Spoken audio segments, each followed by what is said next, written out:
Halo, assalamualaikum warahmatullahi wabarakatuh. Kembali lagi bersama channel ASN P3K. Oke, pada kesempatan kali ini kita akan membahas tentang formasi P3K Guru ILPA atau Guru Ilmu Pengetahuan Alam. Bagi teman-teman yang baru saja bergabung, jangan lupa subscribe channel ini guna untuk mendukung kemajuan channel ini. Bagi teman-teman yang sudah subscribe, saya ucapkan terima kasih dan jangan lupa bunyikan loncengnya untuk mendapatkan update terbaru. Oke, materi pada kesempatan kali ini adalah fotosintesis. Oke, langsung saja kita mulai pembahasan soal yang pertama. Soal nomor 1, manakah yang tidak terdapat dalam kloroplas? A. Karoten, B. Xanthofil, C. Antosian, D. Xanthin. Dari keempat pilihan tersebut, jawaban yang paling tepat adalah C. Antosian. Antosianin merupakan kelompok pigmen larut air pada tanaman yang paling banyak ditemukan di samping klorofil. Senyawa ini adalah komponen alami yang terakumulasi pada vakuola dan bertanggung jawab untuk warna merah, biru, ungu pada buah, sayur, bunga, dan tumbuhan lainnya. Soal nomor 2. Untuk mengekstrak klorofil diperlukan bantuan titik-titik. A. Reagen, B. Lugol, C. Alkohol, D. Air panas. Dari keempat pilihan tersebut, jawaban yang paling tepat adalah C. Alkohol. Pembahasan klorofil atau zat hijau daun terdapat di dalam kloroplas. Kloroplas di dalam organ terdapat pada jaringan tiang, palisade, dan bunga karang atau spons. Klorofil dapat diekstrak dengan alkohol karena klorofil larut dalam alkohol. Soal nomor 3. Peristiwa awal dari fotosintesis adalah titik-titik. A. Fotolisis air, B. Terlepasnya O2, C. Fotoeksitasi dari klorofil dan terlepasnya elektron, terbentuknya glukosa. Dari keempat pilihan tersebut, jawaban yang paling tepat adalah C. Fotoeksitasi dari klorofil dan terlepasnya elektron. Pembahasannya, peristiwa awal dari fotosintesis adalah pemecahan molekul air menjadi oksigen yang terjadi di grana pada tahap reaksi terang. Soal nomor 4. Di bawah ini adalah spektrum cahaya yang bisa digunakan tumbuhan pada proses fotosintesis kecuali titik-titik. A. Merah, B. Kuning, C. Ungu, D. Hijau. Dari keempat pilihan tersebut, jawaban yang paling tepat adalah C. Dari semua radiasi matahari yang dipancarkan cahaya hanya panjang gelombang tertentu yang dimanfaatkan tumbuhan untuk proses fotosintesis, yaitu panjang gelombang yang berada pada kisaran cahaya tampak 380 sampai 700 nm. Cahaya tampak terbagi atas cahaya merah, cahaya kuning, cahaya biru, dan cahaya violet. Masing-masing jenis cahaya berbeda pengaruhnya terhadap fotosintesis. Hal ini terkait pada sifat pigmen penangkap cahaya yang bekerja dalam fotosintesis.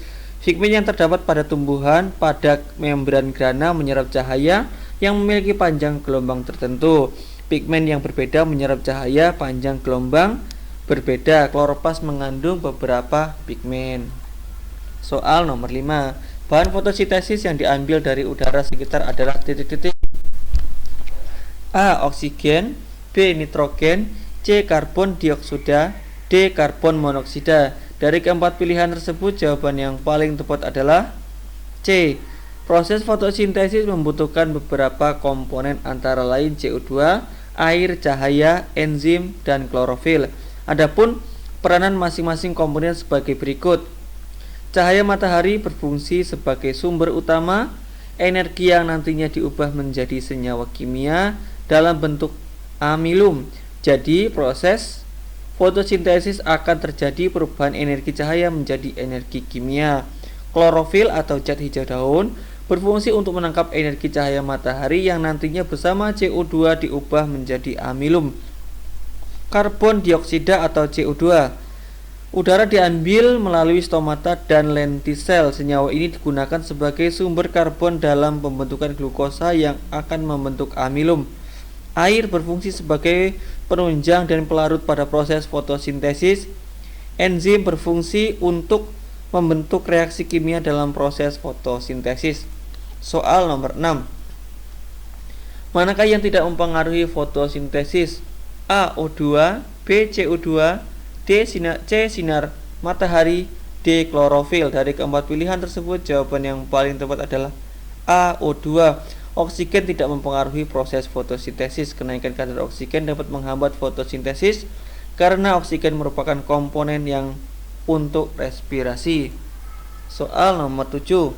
Saat fotosintesis, O2 terbentuk berasal dari titik-titik A. H2O, B. CO2, C. Klorofil, D. Air, dan CO2. Dari keempat pilihan tersebut, jawaban yang paling tepat adalah A. Oksigen yang dihasilkan pada proses fotosintesis berasal dari fotolisis H2O dan 2E ditambah setengah O2 plus H2 plus. Soal nomor 8. Tes amilum untuk menguji hasil fotosintesis dilakukan terhadap daun tumbuhan hijau sebab titik-titik. A. Daun merupakan organ yang paling banyak mengandung klorofil. B. Fotosintesis hanya terjadi pada daun. C. Pada daun terdapat stomata. D. Bahan baku sudah tersedia pada daun. Dari keempat pilihan tersebut, jawaban yang paling tepat adalah A. Hanya tumbuhan hijau saja yang dapat melakukan fotosintesis karena klorofil atau zat hijau daun memiliki fungsi untuk menyerap energi dari cahaya matahari untuk membantu reaksi kimia fotosintesis. Soal nomor 9. Fiksasi CO2 terjadi di titik-titik. A. Stroma, B. Klorofil, C. Daun, D. Kloroplas. Dari keempat pilihan tersebut, jawaban yang paling tepat adalah A. Stroma. Stroma adalah sebagai tempat berlangsungnya proses siklus Kelvin atau reaksi gelap dan juga sebagai tempat untuk menyimpan pati yang merupakan hasil fotosintesis. Soal nomor 10. Bakteri nitrat merupakan bakteri autotrof karena dapat hidup titik-titik. A. Tanpa oksigen, B. Dari zat anorganik, C. Dari zat organik, D. Tanpa cahaya. Dari keempat pilihan tersebut, jawaban yang paling tepat adalah B. Dari zat anorganik. Bakteri autotrof atau auto sendiri teropin makanan adalah bakteri yang dapat membuat makanan sendiri dan senyawa anorganik. Bakteri nitrat merupakan bakteri autotrof karena dapat memproduksi makanan sendiri. Soal nomor 11. Bakteri pengikat nitrogen pada akar polong-polongan adalah titik-titik. A. Azotobacter, B. Rhizobium, C. Nitrosomonas, D. Clostridium. Dari keempat pilihan tersebut, jawaban yang paling tepat adalah B. Rhizobium. Rhizobium membentuk hubungan simbiosis dengan tanaman tertentu seperti kacang-kacangan, memfiksasi nitrogen dari udara menjadi amonia. Soal nomor 12.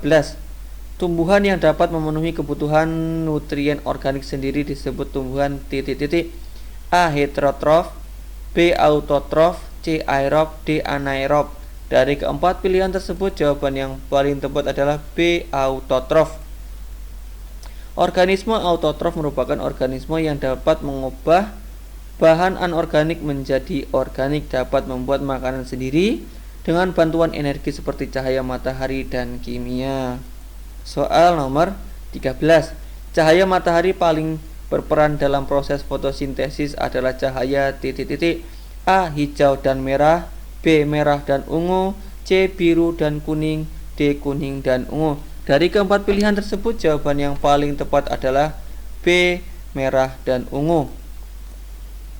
Dari semua radiasi yang dipancarkan, hanya panjang gelombang tertentu yang dimanfaatkan tumbuhan untuk proses fotosintesis, yaitu panjang gelombang yang berada di kisaran cahaya tampak 380-700 nm. Cahaya tampak berbagi atas cahaya merah, cahaya hijau, kuning, cahaya biru, dan cahaya violet. Masing-masing jenis cahaya berbeda pengaruhnya terhadap fotosintesis. Hal ini terkait pada sifat pigmen penangkap cahaya yang bekerja dalam fotosintesis. Pigmen yang terdapat pada membran grana menyerap cahaya yang memiliki panjang gelombang tertentu. Pigmen yang berbeda menyerap cahaya pada panjang gelombang yang berbeda. Kloroplas mengandung beberapa pigmen. Soal nomor 14. Fungsi klorofil pada proses fotosintesis adalah titik-titik. A. Menyerap cahaya matahari terutama cahaya hijau. B. Menyerap energi cahaya untuk diubah menjadi energi kimia. C. Mengikat CO2 untuk diubah menjadi glukosa. D. Sebagai aksesoris yang memperindah daun. Dari keempat pilihan tersebut, jawaban yang paling tepat adalah B. Menyerap energi cahaya untuk diubah menjadi energi kimia. Klorofil dalam proses fotosintesis berfungsi sebagai aseptor atau penangkap energi cahaya matahari untuk diubah menjadi energi kimia. Dari semua radiasi matahari yang dipancarkan, hanya panjang gelombang tertentu yang dimanfaatkan tumbuhan untuk proses fotosintesis, yaitu panjang gelombang yang berada pada kisaran cahaya tampak 380-700 nm. Masing-masing jenis cahaya berbeda mempengaruhi terhadap fotosintesis. Hal ini terkait sifat pigmen penangkap cahaya bekerja dalam fotosintesis. Soal nomor 15. Karbon dioksida diserap tumbuhan melalui organ yang disebut titik-titik. A. Lentisel. B. Stomata. C. Cuticula. D. Cambium. Dari keempat pilihan tersebut, jawaban yang paling tepat adalah B. Stomata. Lentisel adalah pori penghubung ruang antar sel dalam batang. Stomata adalah pori yang pertukaran gas pada daun. Cuticula adalah lapisan lilin pada jaringan epidermis tumbuhan yang berfungsi mengurangi penguapan. Cambium merupakan titik tumbuh sekunder yang menyebabkan pertumbuhan membesar. Soal nomor 16. Tumbuhan organik yang diperlukan untuk proses fotosintesis adalah titik-titik. A. Karbohidrat. B. Karbon dioksida. C. Karbon monoksida. D. Asam karbonat. Dari keempat pilihan tersebut, jawaban yang paling tepat adalah B. Proses fotosintesis. Karbohidrat dari bahan-bahan anorganik CO2 dan H2O pada tumbuhan berpigmen dengan bantuan energi matahari disebut fotosintesis. Dengan persamaan reaksi kimia sebagai berikut: 6 CO2 ditambah 6 H2O sama dengan C6H12O6 ditambah 6 O2. Berdasarkan reaksi fotosintesis di atas, CO2 dan H2O merupakan substrat dalam reaksi fotosintesis, dan dengan bantuan cahaya matahari dan pigmen fotosintesis berupa klorofil dan pigmen-pigmen lainnya yang menghasilkan karbohidrat dan melepaskan oksigen. Soal nomor 17. Perhatikan reaksi fotosintesis berikut. 6 CO2 plus 6 H2O menjadi C6H12O6 plus O26O2 yang termasuk komponen penyusun fotosintesis adalah titik-titik. A. Oksigen. B. Air. C. Karbohidrat. D. Protein. Dari keempat pilihan tersebut, jawaban yang paling tepat adalah B. Air. Proses sintesis karbohidrat dari bahan-bahan anorganik CO2 dan H2O pada tumbuhan berpigmen dengan bantuan energi cahaya matahari disebut fotosintesis dengan persamaan reaksi sebagai berikut. 6 CO2 ditambah 6 H2O menjadi C6H12O6 dan 6 O2. Cahaya matahari, klorofil, air, karbon dioksida, enzim. Soal nomor 18. Yang termasuk komponen penyusun pada proses fotosintesis adalah titik-titik. A. Suhu dan enzim. B. Karbohidrat dan karbon dioksida. C. Klorofil dan suhu. D. Cahaya matahari dan enzim. Dari keempat pilihan tersebut, jawaban yang paling tepat adalah D. Proses sintesis karbohidrat dari bahan-bahan anorganik CO2 dan H2O pada tumbuhan berpigmen dengan bantuan energi cahaya matahari disebut fotosintesis dengan persamaan reaksi kimia sebagai berikut. Soal nomor 19. Kecepatan fotosintesis pada tumbuhan yang kekurangan air akan menurun karena titik-titik. A. Penguapan terjadi lebih cepat. B. Zat tepung tertimbun di daun. C. Air sebagai komponen fotosintesis tidak tersedia. D. Stomata tertutup. Dari keempat pilihan tersebut, jawaban yang paling tepat adalah D. Stomata tertutup. Akar tanaman mengambil air dari dalam tanah untuk menggunakan pembuluh angkut xilem. Namun jika tanaman pada tumbuhan tanaman kekurangan air, maka menyebabkan stomata pada daun tertutup dan mengakibatkan tanaman tidak dapat memperoleh karbon dioksida.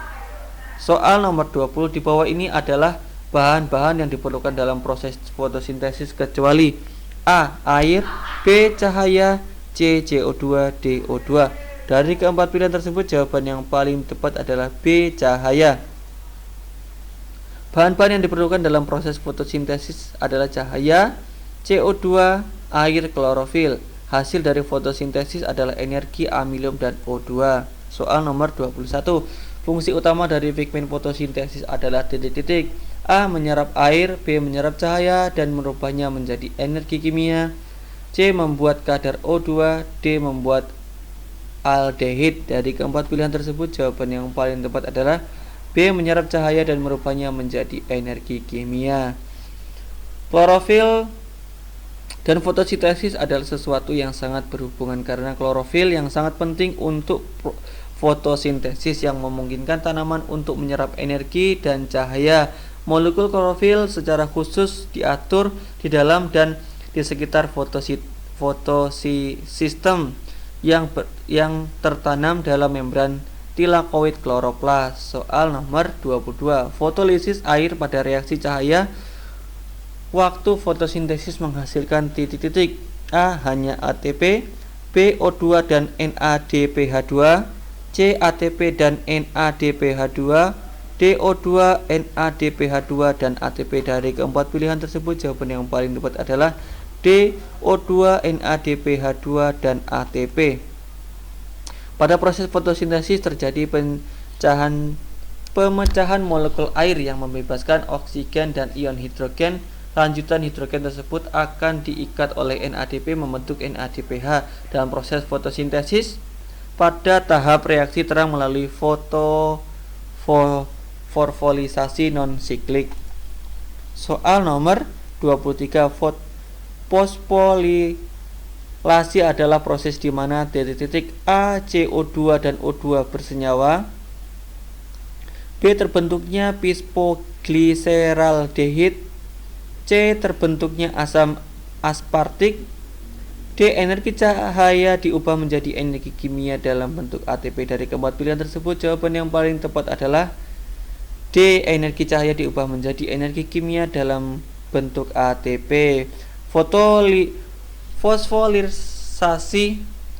Fosforilasi adalah penambahan gugus fosfat pada suatu protein atau molekul organik lain. Fosforilasi dapat meningkatkan efisiensi katalitik enzim mengubahnya menjadi bentuk aktifnya dalam satu protein, sementara fosforilasi enzim yang lain akan mengubah menjadi bentuk inaktif yang secara intrinsik tidak efisien.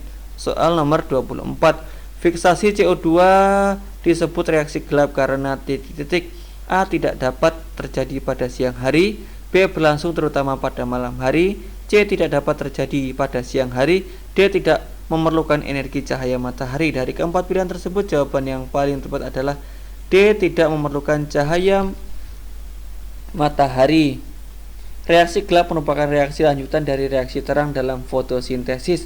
Reaksi ini tidak membutuhkan cahaya. Reaksi gelap terjadi pada bagian kloroplas disebut stroma. Bahan reaksi gelap adalah ATP dan NADPH yang dihasilkan dari reaksi terang dan CO2 yang berasal dari udara bebas. Soal nomor 25. Reaksi siklus Kelvin pada fotosintesis berlangsung pada titik-titik A. Grana, B. Stroma, C. Klorofil, D. Lapisan tilakoid. Dari keempat pilihan tersebut, jawaban yang paling tepat adalah B. Stroma. Stroma merupakan istilah yang mengacu pada sebuah cairan yang telah memenuhi ruangan di dalam kloroplas serta mengelilingi tilakoid dan grana. Oke, demikianlah pembahasan seputar formasi P3K Guru Ilmu Pengetahuan Alam atau Guru IPA. Bagi teman-teman yang barusan bergabung, jangan lupa subscribe channel ini guna untuk mendukung kemajuan channel ini. Bagi teman-teman yang sudah subscribe, saya ucapkan terima kasih. Dan bagi teman-teman yang belum sempat menonton video-video sebelumnya, silahkan lihat kolom deskripsi karena di sana banyak sekali link-link video yang bisa ditonton. Bagi teman-teman yang merasa video ini bermanfaat, jangan lupa share ke teman-teman yang lain agar video ini semakin bermanfaat, dan saya ucapkan terima kasih. Dan akhirnya saya akhiri, wassalamualaikum warahmatullahi wabarakatuh.